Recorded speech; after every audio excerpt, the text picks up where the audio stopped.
श्री निर्मला देवी नमो नमः।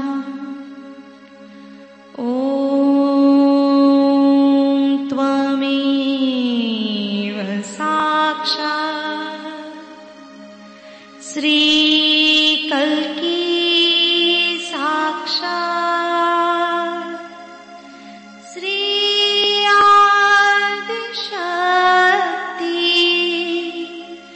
माता जी। श्री निर्मला देवी नमो नमः। ॐ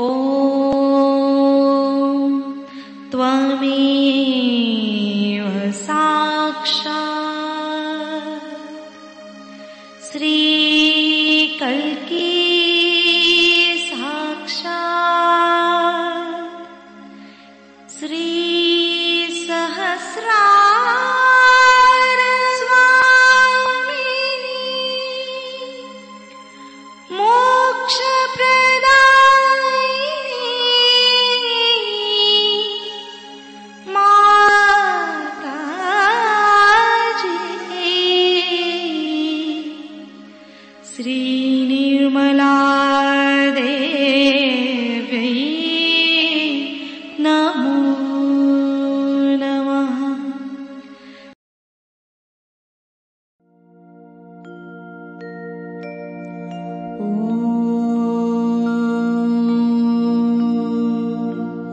तमेव साक्षात्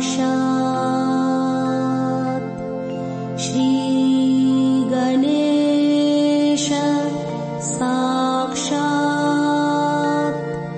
श्री आदिशक्ति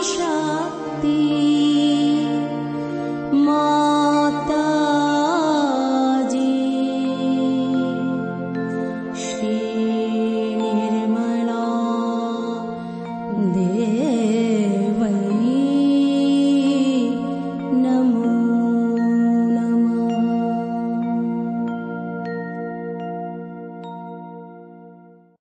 जशु माता जी, दोनों हाथ माँ के सामने हृदय में श्री माता जी को नमन करते हुए, परम पूजनीय श्री माता जी, हम सभी के हृदय को अपने रहने के योग्य बनाइए।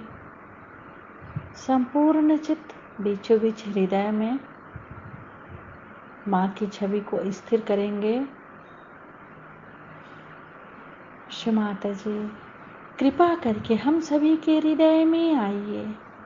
श्री माता जी, हम सभी आपसे बहुत प्रेम करते हैं, कृपा करके हमारे ध्यान में आइए।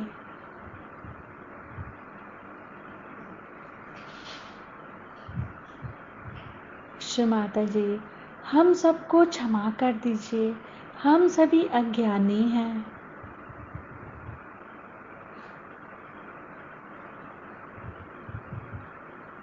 अपने हृदय में बीचों बीच माँ की छवि को स्थिर करेंगे।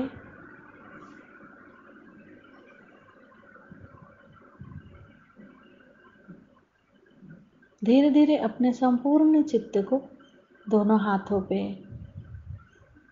एक एक अंगुलियों पे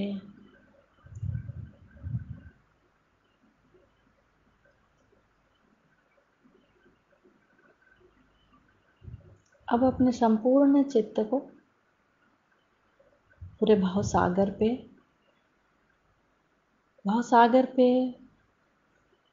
चित्त को क्लॉकवाइज 7 टाइम्स घुमाएंगे।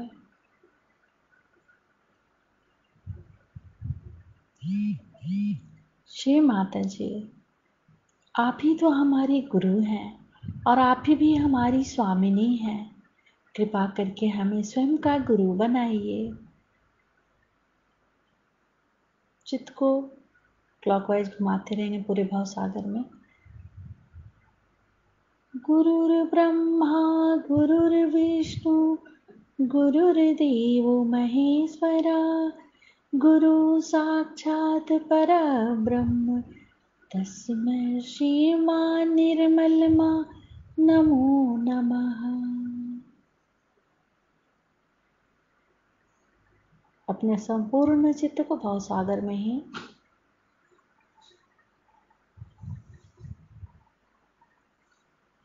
श्री माता जी कृपा करके हमारे भाव सागर में जो कुछ भी है उसे हम आपके श्री चरणों में समर्पित करते हैं। इन्हें स्वीकार कीजिए।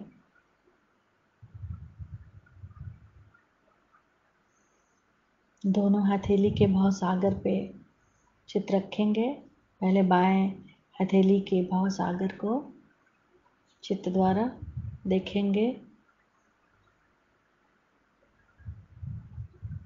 फिर दाएं हथेली के भाव सागर को चित्त द्वारा देखेंगे। दोनों हथेली के भाव सागर को एक साथ देखेंगे।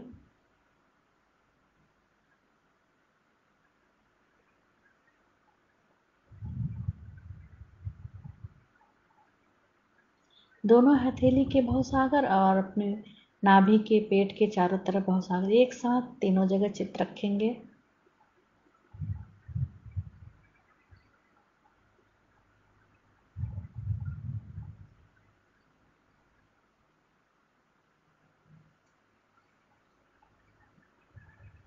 अब धीरे धीरे अपने संपूर्ण चित्त को सेंटर हार्ट, सेंटर विशुद्धि, फ्रंट आज्ञा पर राइट हैंड रख के श्री निर्विचारिता मंत्र ओम त्वमेव साक्षात् श्री निर्विचारिता साक्षात् श्री आदि शक्ति माता जी श्री निर्मला देव्यै नमो नमः। दोनों हाथ माँ के सामने चित्त को सहस्त्रार पे रख के अमृत वाणी सुनेंगे।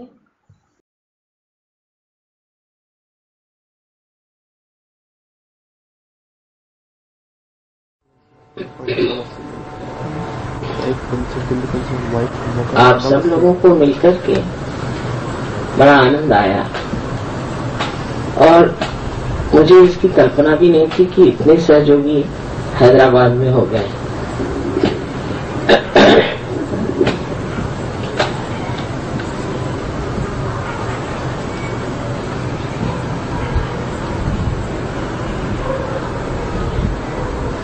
एक विशेषता हैदराबाद की है कि यहाँ सब तरह के लोग आपस में मिल रहे हैं। जैसे कि हमारे नागपुर में भी मैंने देखा कि हिंदुस्तान के सब और के लोग नागपुर में बसे हुए हैं और इसलिए वहाँ पर लोगों में जो संस्कार है उसमें बड़ा खुलापन है और एक दूसरे की ओर देखने की दृष्टि भी बहुत खुली हुई है। अब हम लोगों को जब सहयोग के ओर नए तरीके से मुड़ना है तो बहुत सी बातें ऐसी जान लेनी चाहिए कि सहयोग ये सत्य स्वरूप है और हम लोग सत्यनिष्ठ हैं। जो कुछ असत्य है उसे हमें छोड़ना है।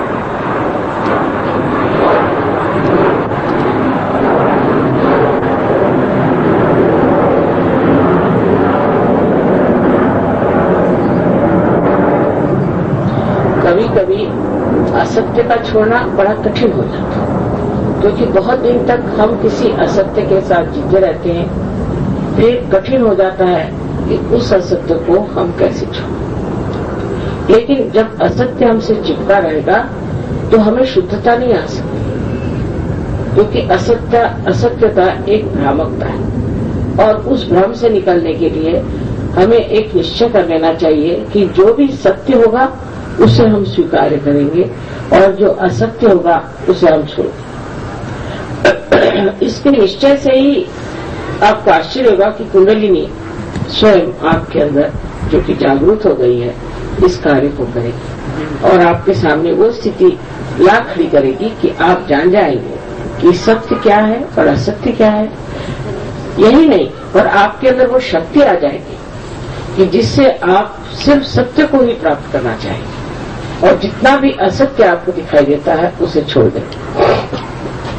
और बहुत सी बातें जो सहयोग में बताई जाती हैं वो बहुत सोच समझ करके और आप लोगों के संस्कारों का विचार करके कि जिससे आप किसी तरह से दुखी न हो समझाई जा सकती है। लेकिन उस समझाए जाने में भी हो सकता है कि आप सोचें कि ये बात ठीक नहीं है, वो बात ठीक नहीं है।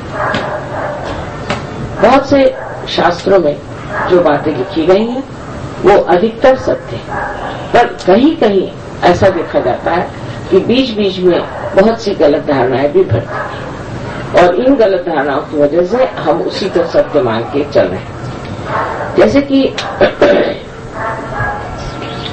ज्ञानेश्वरी में ऐसा लिखा गया है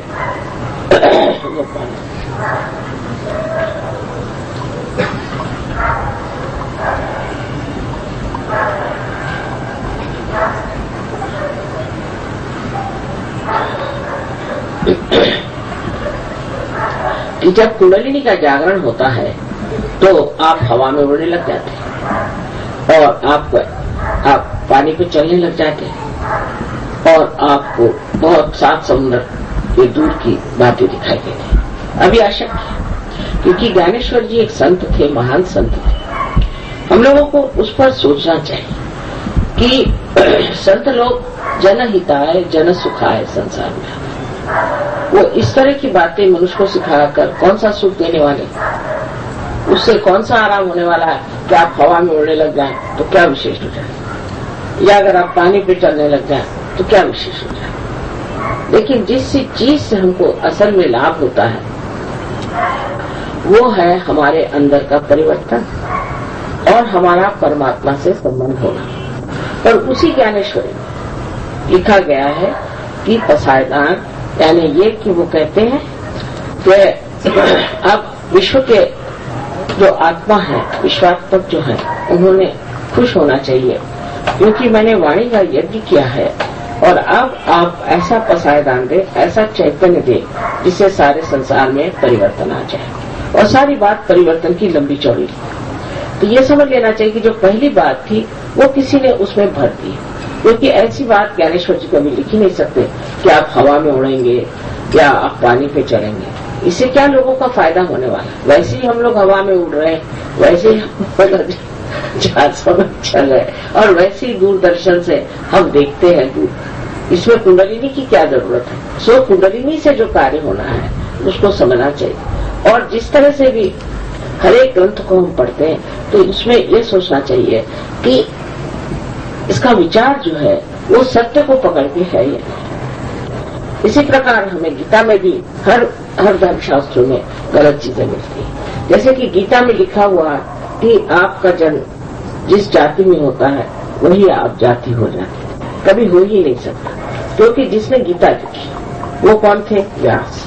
और व्यास किसके लड़के थे आप जानते हैं कि एक ढीवरनी के, एक मच्छीहारनी के लड़के थे जिनकी शादी भी नहीं। ऐसे के जो बेटे थे वो थे व्यास। वो ऐसा कैसे लिखेंगे कि आपकी जो जन्म से जाति होगी वही जाति हो जाएगी। लेकिन कहा गया है कि या देवी सर्वभूतेषु जाति रूपेण संस्थिता, माने सबके अंदर बसी हुई उसकी जाति है। जाति है, जाति का मतलब होता है जो हमारे अंदर जन्मजात, हमारे अंदर जो एक तरह का रुझान है, एप्टीट्यूड है। हमारे रुझान कहाँ है, हम किस और रुझे हुए हैं। बहुत से लोग हैं जो कि पैसे को खोजते रहते हैं, बहुत से लोग हैं जो कि बड़ी सत्ता को खोजते रहते हैं, लेकिन ऐसे भी बहुत से लोग हैं जो कि परमात्मा को खोजते हैं। जिसकी जो जाति माने जिसका जो रुझान है, इसकी जो एप्टीट्यूड है वो उसके अंदर एक बसी हुई एप्टीट्यूड है। इसका मतलब यह है कि सहयोग में वही लोग आएंगे जो परमात्मा को खोजते हैं, जो ब्रह्म को सोचते हैं और जो इस ओर ध्यान देते हैं कि हमें परम को प्राप्त करना है और दुनियावी चीजों में क्या रखा। पहले ऐसे ही लोग आएंगे, प्रथम में ऐसे ही लोग आएंगे जो कि वास्तविक में सोचते हैं कि किसी तरह से परमात्मा को प्राप्त कर लें, या इस परमात्मा चीज को जान लें, या इस आत्मा में हम लोग समा जाएं। इस तरह के जो लोग सोचते हैं, किसी भी वजह से, किसी भी पुस्तक के पढ़ने से, या किसी संत साधुओं के साथ रहने से, किसी गुरुजनों के साथ रहने से, जो लोग इस तरह का सोचते हैं पहले सहयोग में आते हैं। इसलिए आप देखिएगा कि सहयोग की प्रगति धीरे होती है, और सब चीजों की प्लास्टिक प्रगति है। हजारों आदमी आप पालेंगे कि जो किसी गुरु के पीछे में दौड़ेंगे, लेकिन फिर वो छोड़ देते हैं, उनको कोई लाभ नहीं होता, उनको पैसा ऐसा देते हैं और किसी तरह से ठीक हो जाते हैं। लेकिन हमको ये सोचना चाहिए कि जो सच्चाई होती है और जो जीवंत चीज होती है वो धीरे धीरे पनपते हैं, एकदम ज्यादा नहीं पनप सकते। आपको अगर एक वृक्ष में फूल लाने हैं तो पहले 1-2 ही फूल आते हैं, फिर 4-5 फूल आते हैं, फिर धीरे धीरे उसमें अनेक फूल आ जाते हैं। तो मनुष्य को ये जब सहयोग की ओर रुझान हो जाती है और वो सहयोग में आ जाता है तो उसको कभी कभी बड़ा दुख होता है और उसे लगता है कि आखिर इतने धीरे धीरे सहयोग क्यों बढ़ती है, सहयोग की प्रगति इतनी धीरे धीरे क्यों। लेकिन उसकी वजह अब आप समझ गए कि ये जीवंत चीज है और इस पे किसी पे जबरदस्ती हम नहीं कर सकते। हम किसी को कहें कि आप पार हो गए तो नहीं हो सकते, ये होना पड़ता है। जब तक ये होना नहीं होगा, जब तक ये बात घटित नहीं होगी, तब तक हम नहीं कह सकते कि ये हो गया। जैसे कि एक हमारे साथ देवी जी थी, वो गई अमेरिका, उनका लड़का आया होनोलुलु से, तो मुझे कहने लगे कि माँ इनको आप पार करो। तो मैंने कहा ये होते नहीं, मैं क्या करूँ, तुम करा दो पार। मैंने जब आपसे नहीं होते तो मैं कैसे करूँ। तो फिर क्या मैंने कहा क्या उसको झूठा सर्टिफिकेट दे दे, फिर तो पार हो गया, मैंने उससे क्या फायदा होने वाला। मैंने कहा यही बात। इसलिए ये घटित होना पड़ता है और ये सत्य स्वरूप प्राप्त होना चाहिए। अगर ये नहीं हुआ और कोई झूठ मूठ में कहने लगे कि नहीं मुझे पार हो गया, को तो हो सकता, और हर आदमी ही पार होगा ऐसा भी आप नहीं कह सकते। बहुत से लोग नहीं होते हैं, अनेक कारणों की वजह से नहीं हो सकते। किसी को कभी ये लगता है कि ऐसे कैसे हो सकता है। ज्यादातर लोगों में तो ये विचार आता है कि जब कभी हुआ नहीं, उसके लिए इतनी तपस्या करनी पड़ती थी, हिमालय जाना पड़ता था, ये करना पड़ता था, तो अब हमें कैसे हो। असल में जब किसी से कहा जाए कि यहाँ एक खीरा रखा है और आपको मुफ्त में मिल जाएगा तो सब दौड़ाएंगे, उसको नहीं छोड़ेंगे। लेकिन अगर कहा जाए कि सहज में ही, सस्ते में ही, बगैर कुछ पैसे दिए हुए आपके कुंडली जागृत हो जाएगी, तो लोग विश्वास नहीं करते, क्योंकि अपने पर विश्वास नहीं है, आत्मविश्वास नहीं है, और वो समझ नहीं सकते कि ये समा कौन सी है, ये कौन सा विशेष समा है कि जिसमें ये चीज घटित हो सके। तो हमारे लिए क्या सोचना चाहिए कि हम लोग जो है आज एक विशेष स्थिति में, हम लोगों ने कुंडलिनी का अभ्यास नहीं किया हो, उसके बारे में पढ़ा न हो, लिखा न हो, पर हमारी जागृति हो गई। और जब जागृति हो गई है और हमें आत्म साक्षात्कार प्राप्त हो गया है, तो ये सोच लेना चाहिए कि अब सब कार्य जो है वो हम नहीं करने वाले। ये चारों तरफ फैला हुआ जो परम चैतन्य है, इस परम चैतन्य ने सारी सृष्टि की रचना की है। आज उसी परम चैतन्य से हम एकाकारिता प्राप्त कर चुके हैं, और उस परम चैतन्य का ही ये कार्य है कि वो हमारे सारे कार्य करे। सो हम कुछ भी नहीं कर रहे, हम तो अकर्म में खड़े हैं। जैसे कि आज इसका कनेक्शन है आपका मेन से लग गया, तो मैं इसमें बोल रही हूँ तो सुनाई दे रहा है, इसका उपयोग हो रहा है। उसी प्रकार जब हमारा संबंध उस चारों तरफ फैली हुई परमात्मा की प्रेम की सृष्टि परम चैतन्य से हो जाता है, उस वक्त हमें कोई भी फिक्र करने की या कोई भी तरह की चिंता करने की जरूरत है। सारी चिंता वही करते हैं। उस पर भी मनुष्य जब शुरू शुरू में सहयोग में आता है तो वो सोचता है कि चलो ये भी करके देख लें, चलो वो भी करके देख लें, बहुत तर्क वितर्क करता है और सोचता है कि चलो इससे काम बन जाएगा, ऐसे करना चाहिए, और उसी चिंता में रहता है। लेकिन धीरे धीरे वो समझ लेता है कि मेरा करने से कुछ नहीं होता, क्योंकि अगर आप ऐसा सोचें कि मैं करके देख लेता हूँ, तो परमात्मा कहते हैं अच्छा कर लो, तुमको जो कुछ करना है कर। तो उसको कहते हैं अल्पधारिष्ठ, अल्पधारिष्ट जो है उसको वो देखता है कि आपने इतना अल्पधारिष्ट है, चलो इसको कर देंगे। पर उसके बाद जब धीरे धीरे आप में ये पूर्ण विश्वास आ जाता है कि परम चैतन्य सब कार्य कर रहे हैं, तब अपने आप परम चैतन्य स्वयं सारे कार्य को करके दिखा देते हैं और सब कार्य बनते जाते हैं। उसको स्वीकार करना चाहिए। किसी भी चीज को ऐसा नहीं करना चाहिए कि ऐसे क्यों। अब जैसे बताएं कि कभी अगर हमारा रास्ता भूल गया और हम रास्ते से किसी और रास्ते से जा रहे हैं, तो यही सोचते हैं कि किस रास्ते से जाना जरूरी था, इसीलिए रास्ता भूल गया और इसीलिए हम इस रास्ते पर आ गए। फिर कोई सोचता है कि इस तरह से क्यों हुआ, ऐसा नहीं होना चाहिए। कभी कभी बहुत सारी बातें हमारी समझ में नहीं आती है, बहुत दिनों बाद समझ में आ जाती है कि ये होना जरूरी था और इसलिए ये चीज घटित हो गई। तब हम लोग एक तरह से उसमें शांति कर लेते हैं, इत्मीनान कर लेते हैं और यही जान लेते हैं कि जो कुछ भी होना था वो कितने बढ़िया तरीके से। तो कोई चीज हमारे मन के विरोध में हो जाए तो ये नहीं सोचना चाहिए कि परमात्मा ने हमारी मदद नहीं की। परमात्मा ने तो मदद की है कि आपके जो मन की जो इच्छा थी वो ठीक नहीं थी, इसलिए जो सही बात होनी चाहिए वो परमात्मा ने आपके लिए कर, क्योंकि परमात्मा से ज्यादा तो हम सोच नहीं सकते। इस परम चैतन्य के कार्य से हम ज्यादा कार्य तो कर नहीं सकते, इसलिए उसने जो कार्य किए हैं और उसने जो व्यवस्था की हुई है और वो जो हमारे लिए कर रहे हैं और जो कुछ हो रहा है वो सब चीज अत्यंत सुंदर और किसी भी परिश्रम के बगैर सहज में ही घटित हो जाती। बड़ी मुझे आनंद की बात है कि हैदराबाद में आप लोग इतने सहयोगी हो गए हैं। अब सहयोग में इसके 2 अंग है। मेरा ऐसा कहना है कि इन दोनों अंगों को संभालना चाहिए। एक तो अंग ऐसा है कि जिसमें ध्यान धारणा आदि करनी चाहिए, घर में अपने व्यक्तिगत रूप से भी हमें ध्यान धारणा जरूर करना चाहिए और हमारे अंदर के दोषों को निकालना चाहिए।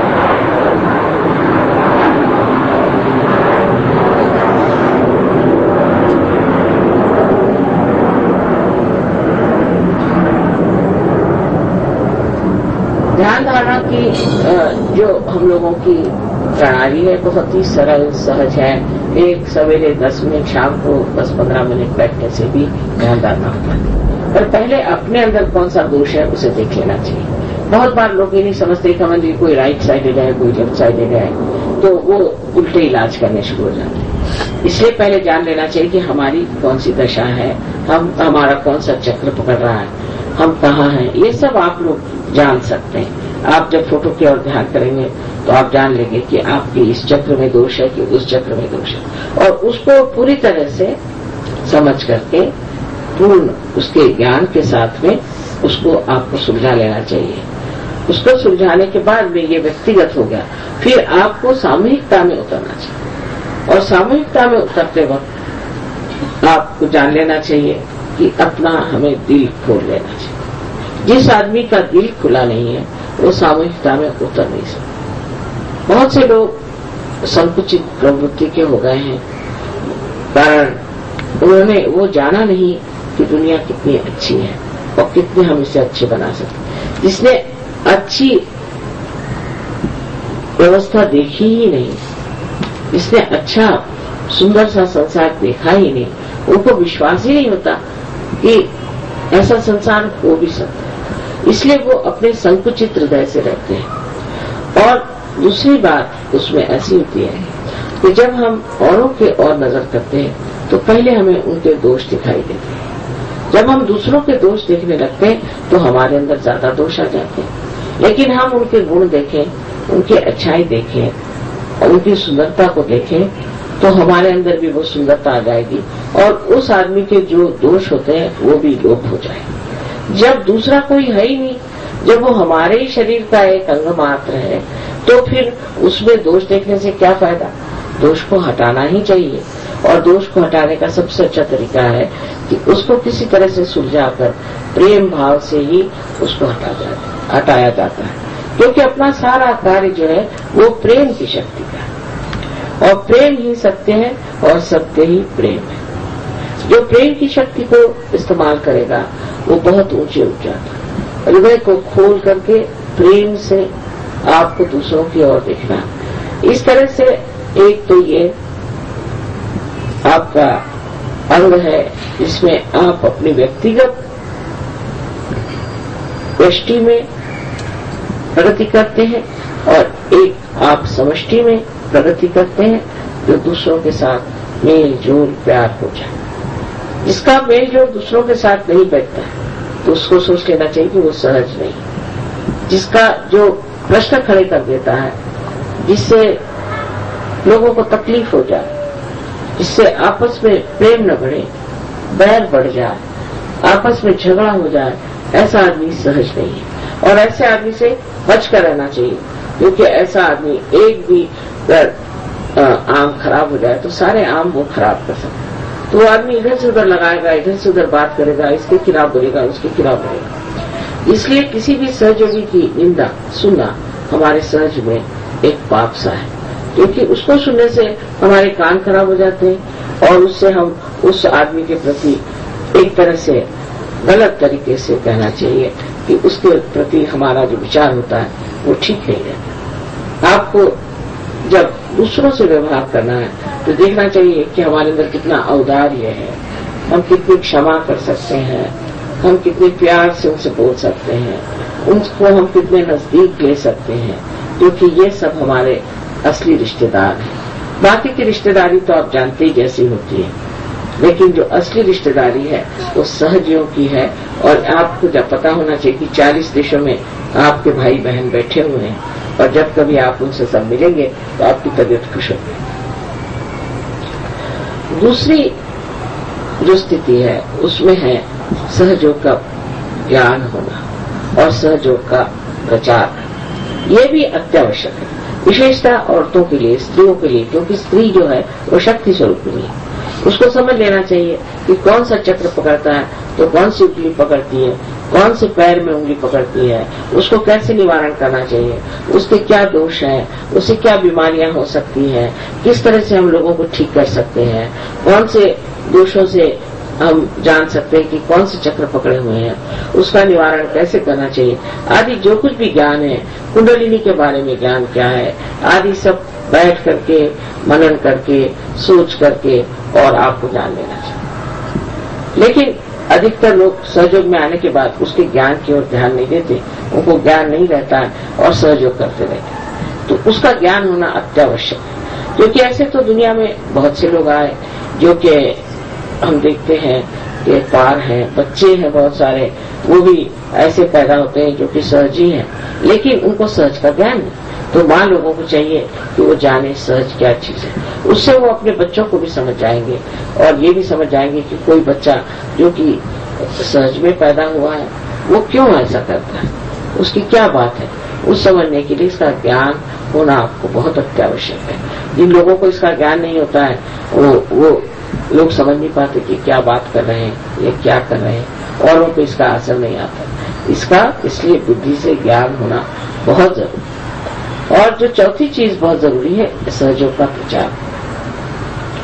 अगर आप एक कमरे में बैठे हैं और एक दरवाजा खुला है, यहाँ से आपको हवा मिल रही है, लेकिन अगर दूसरा दरवाजा आपने खोला नहीं तो हवा का सर्कुलेशन रुक जाए, हवा जो का प्रवाह है वो रुक जाए।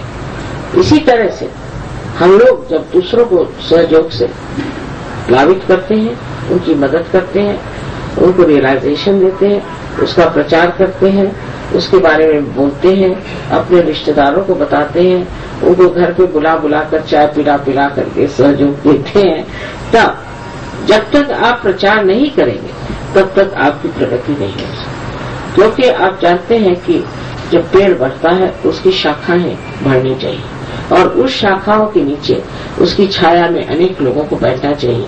नहीं तो ऐसे अनेक पेड़ हैं पर हम लोग तो वटवृक्ष के जैसे हैं और इसलिए हमें चाहिए कि हम इसके प्रचार में पूरी तरह से सहायता करें। उसके लिए जो जो जरूरतें होंगी वो हमें करनी चाहिए, उसकी ओर हमें मुड़ना चाहिए, उसके प्रति हमें पूरी तरह से समर्पित होना चाहिए और अपना पूरा समय हम सहयोग के लिए क्या कर सकते हैं, हम सहयोग में कौन सा प्रदान कर सकते हैं।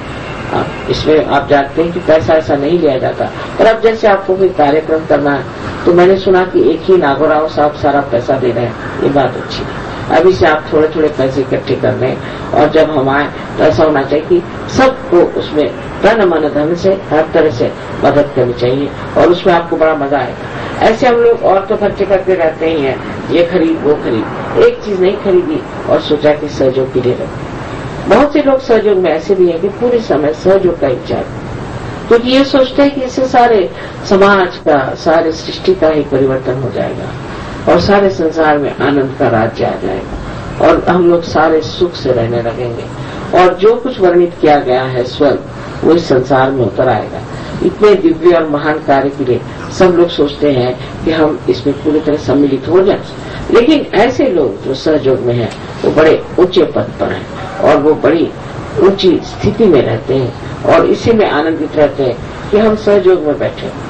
उनका बिजनेस चलता है, उनको पैसे मिलते हैं, उनके सारे प्रश्न छूट जाते हैं, कि जो प्रॉब्लम्स है वो हल हो जाते हैं और उनको समझ में नहीं आता कि कोई प्रॉब्लम ही नहीं रहा, ये प्रॉब्लम भी छूट गया, वो प्रॉब्लम भी छूट गया, सब ठीक ठाक। सो इस प्रकार का जो हमारे अंदर जागरण हो जाए और हम सत्य की सृष्टि में उतर जाए, तो अपने आप हम देखते हैं कि कितनी रूढ़ियां और कितने गलत संस्कार हमारे अंदर इतने दिनों से आए और वो हमारे अंदर घर करके बैठे हैं और उससे हमारी प्रगति नहीं हो सकती। तो चाहे कुछ भी हम सोचते रहे होंगे पिछले में, कुछ भी हमारे माँ बाप ने बताया हो, कुछ भी हमारे समाज ने हमें समझाया हो, हमारे ऊपर एक बड़ा भारी उत्तरदायित्व है, जिम्मेदारी है, रिस्पॉन्सिबिलिटी है कि हम ऐसा समाज बनाए कि वो शुद्ध निर्मल हो और उस शुद्ध निर्मल में हमारी धारणा रहे और उस धर्म में हम स्थित रहे। आप सबको मेरा अनंत आशीर्वाद।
निर्मल चादर ओढ़ सहज की, निर्मल चादर ओढ़ सहज की, शरण में माँ की आए। निर्मल चादर ओढ़ सहज की, निर्मल चादर ओढ़ सहज की, शरण में माँ की आए। मन में माँ के दर्शन करके मन ही मन हर्षाए। निर्मल चादर ओढ़ सहज की, निर्मल चादर ओढ़ सहज की, शरण में माँ की आए। मन में माँ के दर्शन करके मन ही मन हर्षाए। निर्मल चादर ओढ़ सहज की, निर्मल चादर ओढ़ सहज की।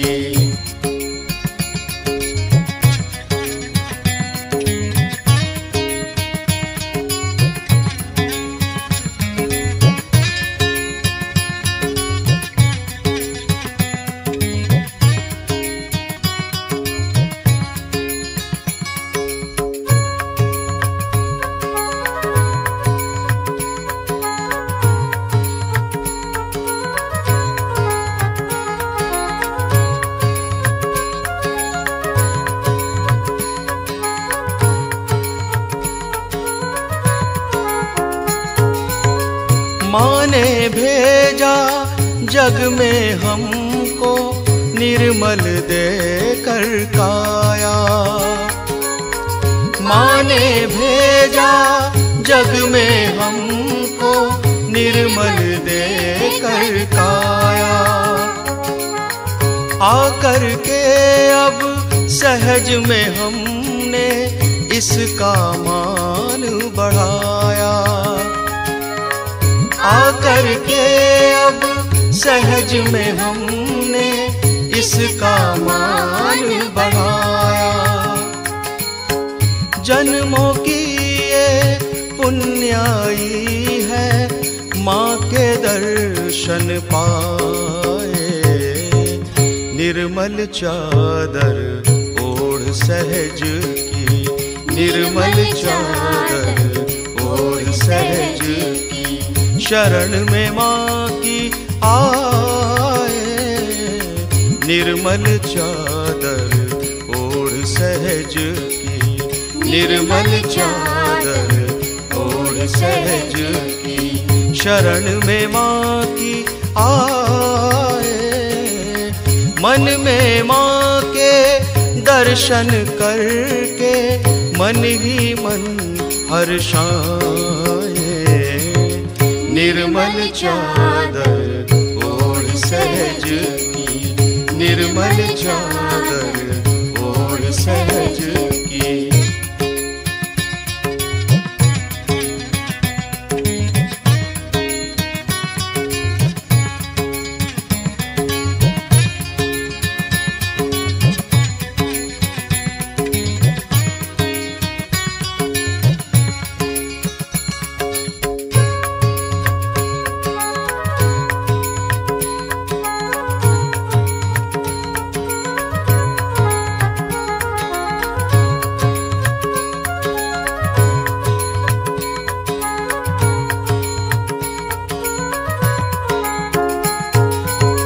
निर्मल वाणी पाकर माँ से नाम है माँ का गाया।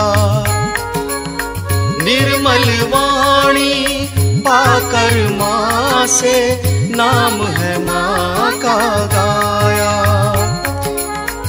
अंतर मन में माँ को देखा, माँ का ध्यान लगाया। अंतर मन में माँ को देखा, माँ का ध्यान लगाया। मन वीणा की तारे झनकृत सुंदर गीत सुनाए। निर्मल चादर ओढ़ सहज की, निर्मल चादर ओढ़ सहज की, शरण में माँ की आए। निर्मल चादर ओढ़ सहज की, निर्मल चादर ओढ़ सहज की, शरण में माँ की आए। मन में माँ के दर्शन करके मन ही मन हर्षाए। निर्मल चादर ओढ़ सहज की, निर्मल चादर ओढ़ सहज की।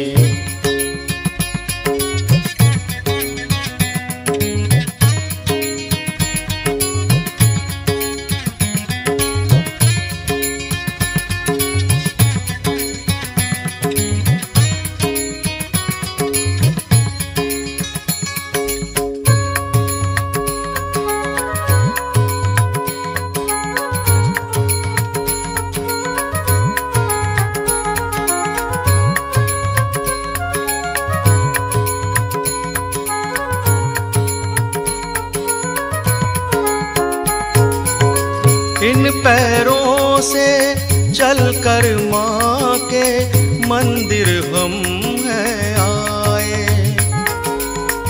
इन पैरों से चलकर माँ के मंदिर हम हैं आए। जहाँ जहाँ हो पूजा माँ की, दर पर शीश नवाए।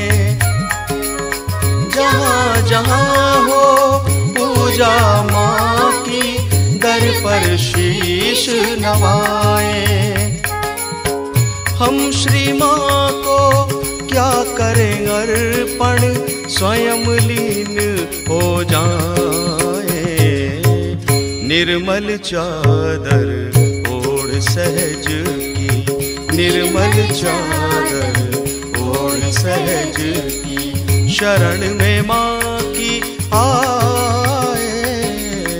निर्मल चादर ओढ़ सहज की, निर्मल चादर ओढ़ सहज की, शरण में माँ की आए। मन में माँ के दर्शन करके मन ही मन हर्षाए। निर्मल चादर ओढ़ सहज की, निर्मल चादर ओढ़ सहज की।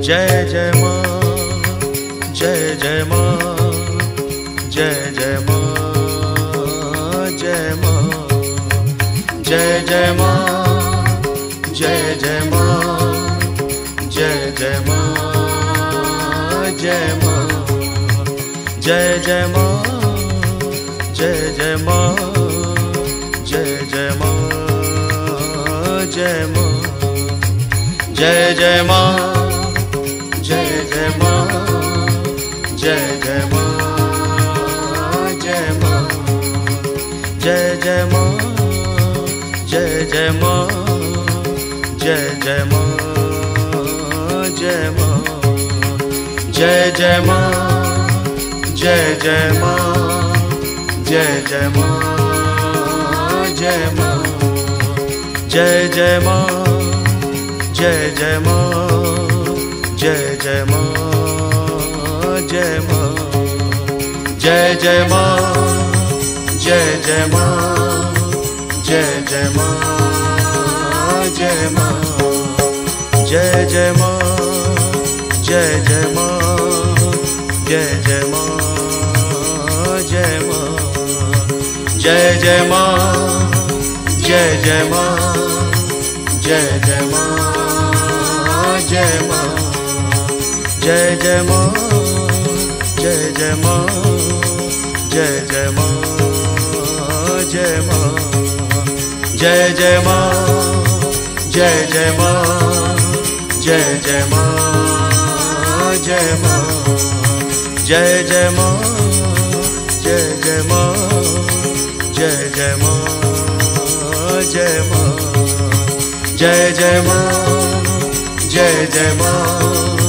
जय जय माँ, जय माँ, जय जय माँ, जय जय माँ, जय जय माँ, जय माँ।